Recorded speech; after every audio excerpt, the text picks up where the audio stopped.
애가라는 것은 슬픈 노래입니다. 슬플 애자입니다. 슬픈 마음을 읊조리는 노래를 애가라고 부르는데, 예레미야 애가는 예레미야 1장 애가 1장 1절에 보면 슬프다라고 번역된 단어가 원어로 첫 번째 단어인데, 이 단어가 에카입니다.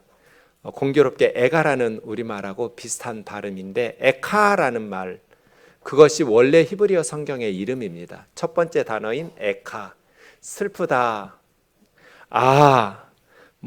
아이고 하는 이런 탄식 소리입니다. 히브리어 성경을 그리스말 헬라어로 번역한 성경이 70인 성경입니다. 최초의 성경 번역이 70인경인데요. 70인경에서는 애가를 트레노이라고 번역했습니다. 눈물들이라는 뜻입니다. 그런데 이 70인경에 애가를 시작할 때 이런 설명을 붙여놨습니다. 이스라엘이 포로로 끌려가고 예루살렘이 황폐해진 후 예레미야는 앉아서 울며 예루살렘에 관하여 다음에 애가로, 이렇게 시작해서 우리가 애가를 예레미야 애가, 이렇게 성경 이름을 부르고 있습니다. 예레미야 애가에는 5장으로 되어 있는데 5편의 애가가 기록되어 있습니다. 1장에서 4장까지는 알파벳 순서대로 지어진 애가입니다. 이것을 아크로스틱이라고 합니다. 아크로라는 말은 머릿말이라는 뜻이고 스틱이라는 말이 노래라는 뜻입니다.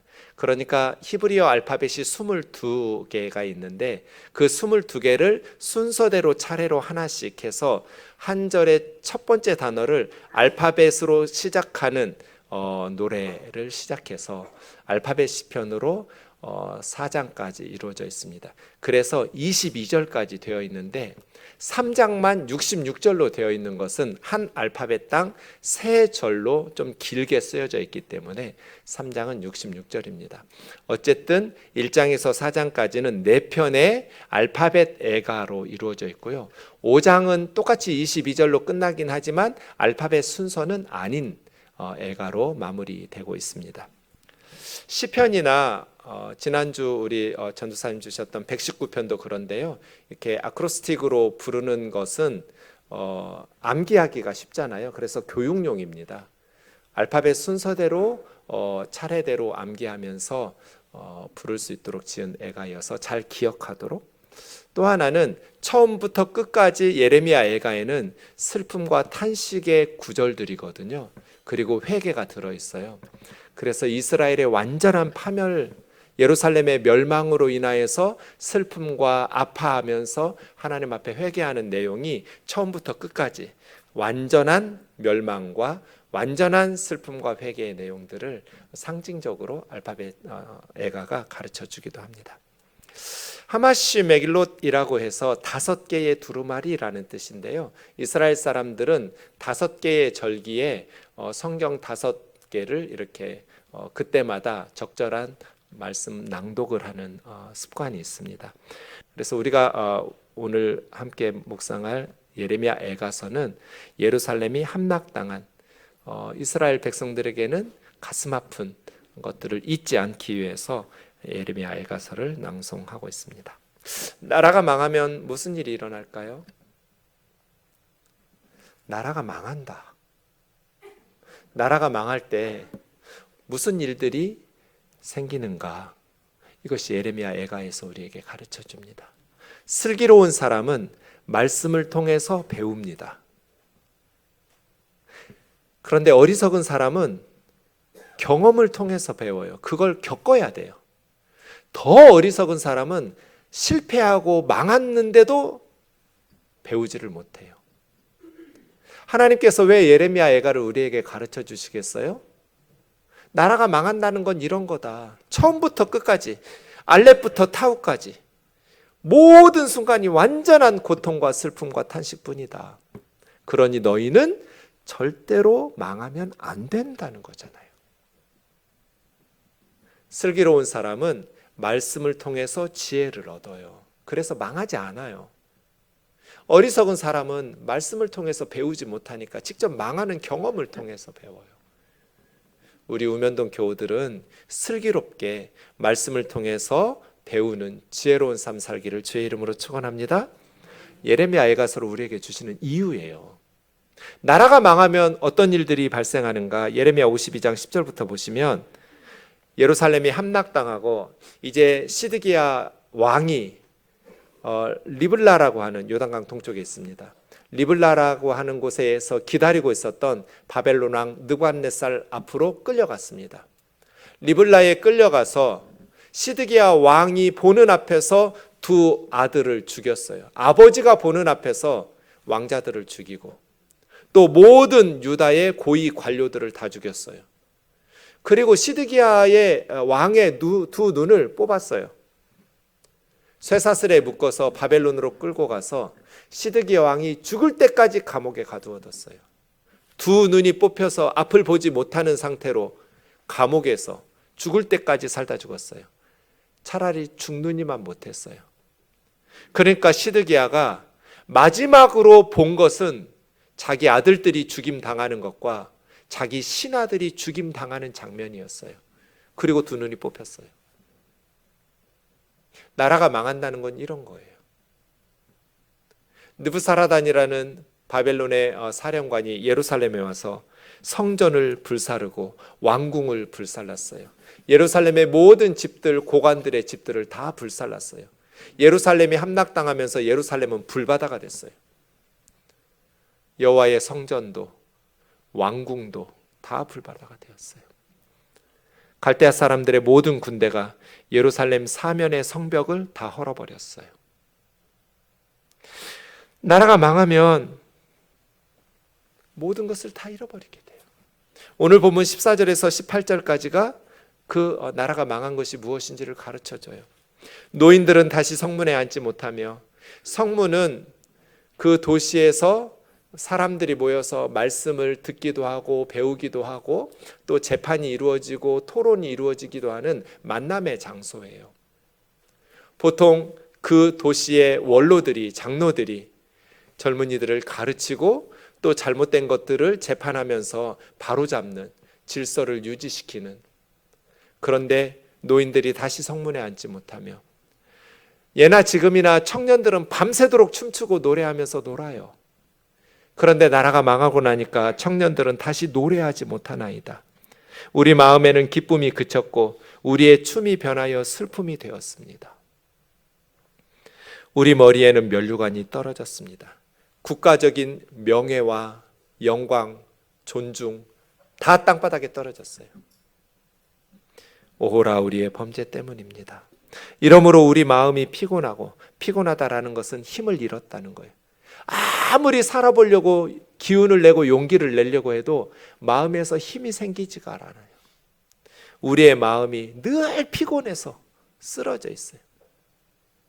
그래서 바벨론 사람들에게 노예가 되고 포로가 되어서 채찍에 맞아가면서 욕 얻어먹어가면서 조롱과 멸시를 받아가면서 힘들게 살아가는데, 차마 모진 목숨을 끊지 못해서 살아갈 뿐 마음이 너무 피곤해요. 사는 게 너무 피곤해요. 우리의 눈들이 어두웠었습니다. 너무나 많은 눈물을 흘려서 이제 눈이 제 기능을 못하는 거예요. 침침해서 보이지가 않아요. 시온산은 황폐하여 원수들이 예루살렘 사면의 성벽을 다 헐어버려서 이제 여우들이 들어와서 놉니다. 예루살렘 성읍에서 이제 들짐승들이, 그렇게 황폐하게 황량한 도시가 되어버렸어요. 들짐승들의 거처가 되어버렸어요. 영광과 기쁨은 사라지고 슬픔과 탄식과 수치와 차마 모진 목숨을 끊지 못해서 꾸역꾸역 살아가는 고통만 남아있는 하나님의 백성들. 이것이 나라가 망하는 거예요. 나라가 망하면 특히 고통받는 부류가 있습니다. 예루살렘이 18개월 동안 에워싸여 있었어요. 그러다가 망했어요. 그럼 예루살렘에서 어떤 부류의 사람들이 가장 고통을 받을까요? 어느 사회든지 어려움을 당하기 시작하면 그나마 힘을 가진 사람들, 재력과 경제력이나 힘이 있는 기득권 사람들은 그래도 어렵지만 살아갈 국리들을 찾아내는데, 약자들이, 연약한 사람들이 피할 힘이 없으니까 고스란히 국가적인 재앙을 감수해야 돼요. 예루살렘이 멸망할 때도 그랬어요.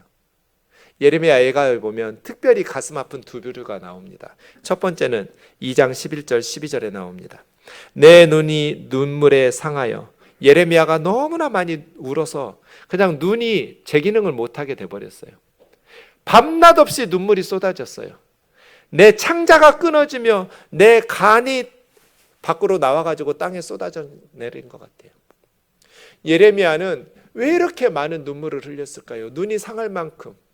왜 그의 창자는 끊어지고 속에 있는 오장육부가 다 쏟아져 나온 것 같은 그런 고통을 느꼈을까요? 이는 딸 내 백성이 패망하여 어린 자녀들과 젖먹이 아이들이 길거리에서 기절했습니다. 아이들이 왜 기절했을까요? 먹지를 못해서. 그들이 성읍 길거리에서 상한 자처럼 기절하여, 전쟁하다가 부상당해서 땅에 쓰러진 군사들처럼 상한 자처럼 기절하여 어머니들 품에서 혼이 떠날 때 어린 아이들과 젖먹이 아이들이 엄마 품에서 죽은 거예요. 그런데 엄마 품에서 떠날 때까지 자기 엄마에게 뭐라고 말했냐면 곡식과 포도주가 어디 있느냐 하면서 죽은 거예요. 나라가 망한다는 건 이런 거예요. 그래서 하나님은 절대로 망하지 마라. 너희는 절대로 이렇게 나라가 망하면 안 된다고 말씀 주신 거잖아요. 그러면 이스라엘이 왜 멸망했을까요? 원인을 바르게 알아야 치료를 바르게 할 수 있잖아요.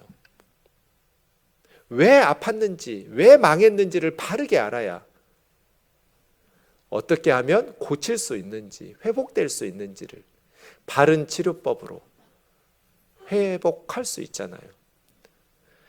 예루살렘과 유다는 왜 멸망했을까요? 오늘 본문 16절에 답이 나와요. 오라 우리의 범죄 때문이니이다. 예루살렘과 유다가 망한 것은 바벨론보다 군사력이 약했고 경제력이 약했고 외교적으로 잘못된 선택을 했기 때문이에요. 하지만 그것은 진정한 원인이 아니에요. 유다와 예루살렘이 멸망한 진정한 원인은 그들의 범죄함 때문이에요. 예레미야 6장 12절 13절 보겠습니다. 내가, 이 12절의 내가는 하나님입니다. 여호와의 말씀이니라 하셨으니까 여호와 하나님께서 뭐라고 말씀하시냐면 그 땅 주민에게 내 손을 펼 것인즉 그들의 집과 밭과 아내가 타인의 소유로 이전되리라.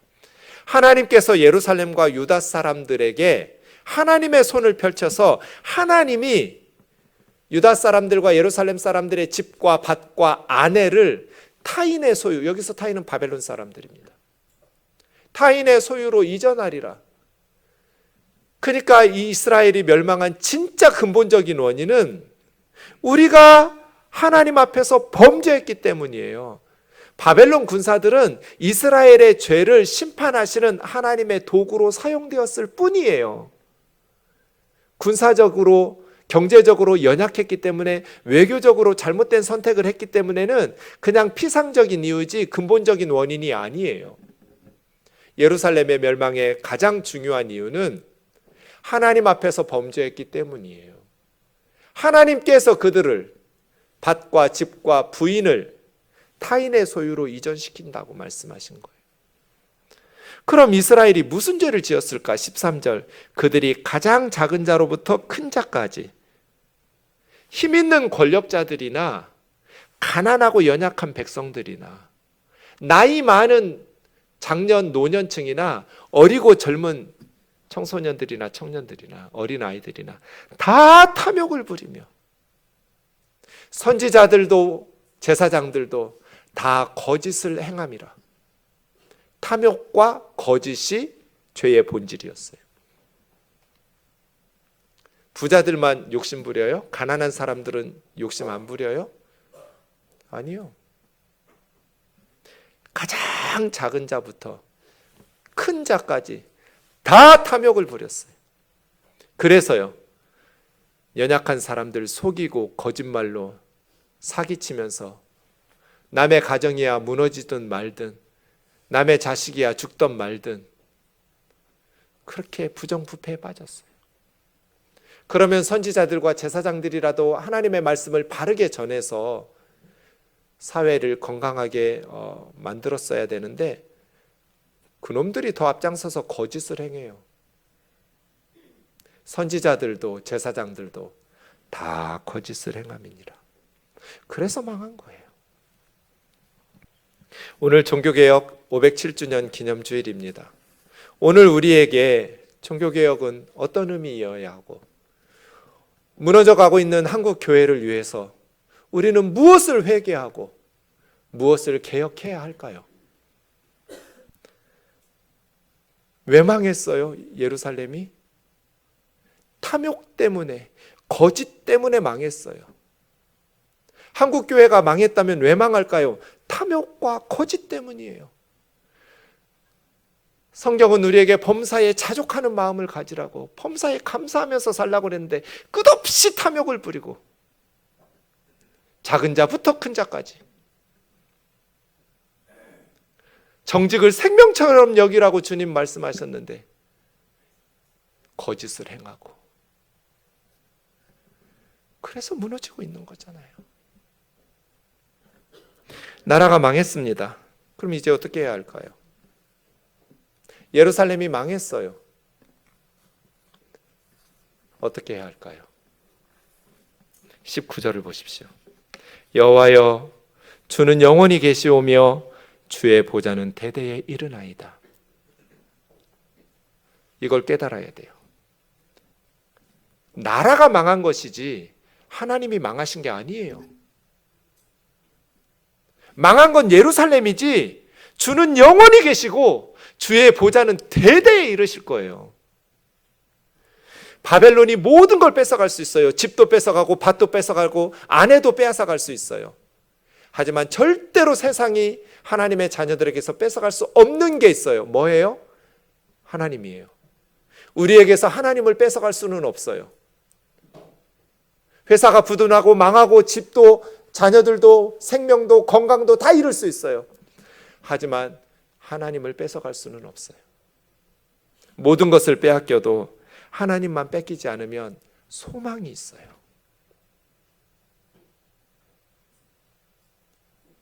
예레미야는 여호와여, 우리는 망했지만 주님은 영원히 계십니다. 주님의 보좌는 대대에 이르나이다. 그래서요, 20절, 주께서 어찌하여 우리를 영원히 잊으시오며 우리를 이같이 오래 버리시나이까. 하나님, 우리를 영원히 잊으실 겁니까? 우리를 오랫동안 왜 버리시고 계십니까? 왜 방치하십니까?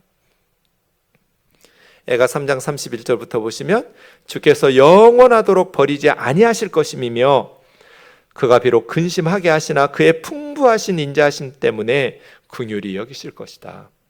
주께서 우리에게 고생하게 하시고 근심하게 하시는 것은 하나님의 본심이 아니시로다. 하나님은 우리가 회개하고 다시는 악하게 살지 않고 다시는 탐욕과 거짓에 범죄하면서 살지 않고 하나님 백성답게 살기를 원하셔서 우리를 근심하게 하시고 고생하게 하시는 것이지, 우리가 고생하는 것, 근심하는 것이 하나님이 원하시는 본심이 아니야. 그래서 하나님은 우리를 영원토록 버리지는 않으실 거야. 우리가 예뻐서가 아니라 하나님의 풍성하신 사랑 때문에, 하나님의 풍성한 인자하심 때문에 우리를 불쌍히 여겨주셔서 우리를 다시 회복시켜 주실 거야 라고 가르치면서, 하나님 우리를 영원히 잊으시오며 이렇게 오래도록 버리십니까? 나라가 망했습니다. 이제 어떻게 해야 돼요? 회개하고 하나님께 돌아와야죠. 어떻게 해요? 어떻게 해야 회개하고 하나님께 돌아갈 수 있어요? 매우 중요한 기도가 21절에 나옵니다. 21절만 같이 읽겠습니다. 시작. 여호와여, 우리를 주께로 돌이키소서. 그리하시면 우리가 주께로 돌아가겠사오니 우리의 날들을 다시 새롭게 하사 옛적 같게 하옵소서.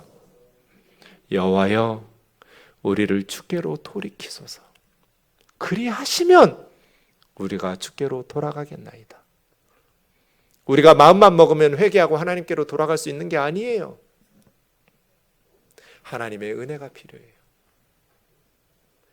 여호와여, 우리를 주께로 돌이키소서. 그리하시면 우리가 주께로 돌아가겠나이다. 계속 남 탓하면서 지금 딴 일 하고 있잖아요. 여호와여, 우리를 주께로 돌이키소서. 그리하시면 우리가 주께로 돌아가겠습니다. 우리의 날들을 다시 새롭게 하사 옛적 같게 하옵소서. 우리 선배 목사님들은 그냥 비닐하우스 쳐놓고 십자가 꽂아놓으면 사람들이 몰려왔대요, 교회로. 너무나 재밌고 신났대요, 목회가. 그렇게 누추한 예배당인데도 그냥 모여가지고 뜨겁게 찬양하고 예배하고 기도하고 전도하면 성도들이 계속 새신자들이 찾아와서 교회들이 부흥했대요. 우리의 날들을 다시 새롭게 하사 옛적 같게 하옵소서. 교회들마다 주일학교 아이들이 바글바글했어요. 시설이 좋지도 않은데도 땀 뻘뻘 흘려가면서 성경학교 하고 솥단지 메고 다니면서 수련회하고 청소년들이 청년들이 교회들마다 우글우글했어요. 그런데 지금은 썰물처럼 빠져나갔어요. 우리가 무슨 기도해야 돼요? 여호와여, 우리를 주께로 돌이키소서. 그리하시면 우리가 주께로 돌아가겠나이다. 우리의 날들을 다시 새롭게 해주십시오. 옛적 같게 해주십시오. 다시 교회에 우리 아이들의 찬송 소리가 울려 퍼지게 해주십시오. 다시 교회에 청년들이 교회에서 힘있게 춤추며 하나님을 예배하고 찬양하게 해주십시오. 그러려면 우리가 예레미야 애가를 배워서 기도해야 돼요. 주께서 우리를 아주 버리셨사오며 우리에게 진노하심이 참으로 크십니다. 이렇게 예레미야 애가가 끝납니다. 주께서 우리를 아주 버리셨사오며 우리에게 진노하심이 참으로 크심이니이다. 한국교회는 조금 지나면 이 22절을 경험하게 될 거예요. 아주 버리시고 하나님의 진노가 참으로 크셨구나. 목사들이, 장로들이, 권사들이 교회와 세상에서 하나님 앞에서 바르게 살지 못하다가 교회가 세상에 손가락질을 받다가 저렇게 무너졌구나. 그런 날이 오기 전에 이 골든타임에 우리가 하나님 앞에서 바르게 회개하고 바르게 개혁해서 교회를 교회답게, 성도가 성도답게 살아갈 수 있도록 해야겠습니다. 이스라엘 사람들은 이 22절이 너무나 부정적이니까 이렇게 애가를 낭송을 끝낼 수가 없어서 22절을 읽고 난 후에 21절을 한 번 더 읽고 끝낸다고 합니다. 여호와여, 우리를 주께로 돌이키소서. 그리하시면 우리가 주께로 돌아가겠사오니 우리의 날들을 다시 새롭게 하사 옛적 같게 하옵소서.